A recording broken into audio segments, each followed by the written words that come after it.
مشرتوب د خدای نعلت وي زما پر داسې مشرتوب د خدای نعلت چې ساتنه د خپل ښار کولی نشم غیرتي یم د میرویس نیکه بچی یم غیرتي یم د میرویس نیکه بچی یم زه له شا پر چا ګزار کولی نشم ونصلي علی رسوله الکریم اما بعد فاعوذ بالله من الشیطان الرجیم بسم الله الرحمن الرحیم دا سنه مخکې تاسو ټولو ته د نبي کریم صلی الله علیه وسلم تلپاتې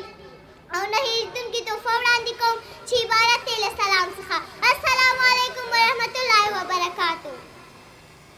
زه حسنات بنت وریشمین د ریا خصوصي عالي لیسې د اولبا ټولګي زده کوونکې یم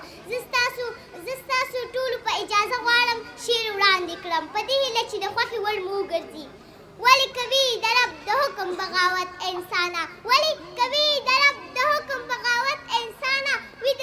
زري حساب به په قیامت انسانه ستا څه ګمان دی زه راغلی یم دلته بس ستا څه ګمان دی زه راغلی یم دلته بس ته به کوې همیش د خپل رب عبادت انسانه د خور حصه دې ورکړه حکم د الله ومنه د خور حصه دې ورکړه حکم د الله ومنه حرام مال هلته به شي تا ته مصیبت انسانه مال دې حلال کړه بیا مزه د عبادت وګوره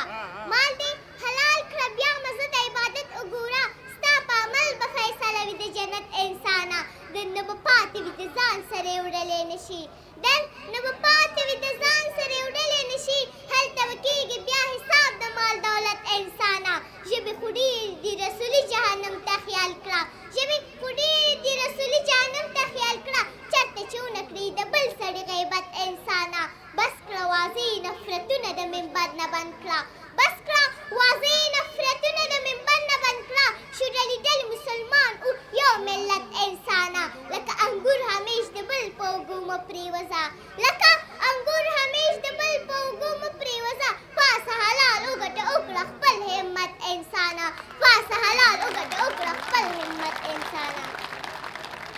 مننه یو بل شعر درته وړاندې کوم په دې هیله چې ستاسو د خوښې وړ وګرځي په دې غرونو کې زه لار کولی نشم په دې غرونو کې زه لار کولی نشم د دې ستړي ژوند سینګار کولی نشم زما پر داسې مشرتوب د خدای نعلت وي زما پر داسې مشرتوب د خدای نعلت چې ساتنه د خپل ښار کولی نشم غیرتي یم د میرویس نیکه بچی یم غیرتي یم د میرویس نیکه بچی یم زه له شا پر چا ګزار کولی نشم مسافر یم بدنصیبه یم ملګرو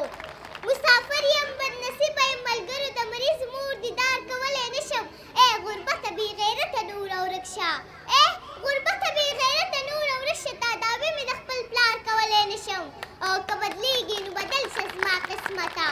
که بدلېږي نو بدل شه زما قسمته د کلونو انتظار کولی نشم او څو ځلې یې زه مات کړم ناصحه او څو ځلې یې زه مات کړم ناصحه بیا په مینه زه اعتبار کولی نشم نور مې هېر کړه سلیمان لیونیه نور مې هېر کړه سلیمان لیونیه هر وخت ویر دې په مزار کولی نشم هر وخت ویر دې په مزار کولی نشم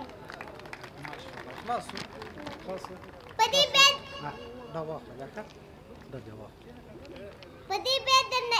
اجازت اخلم چې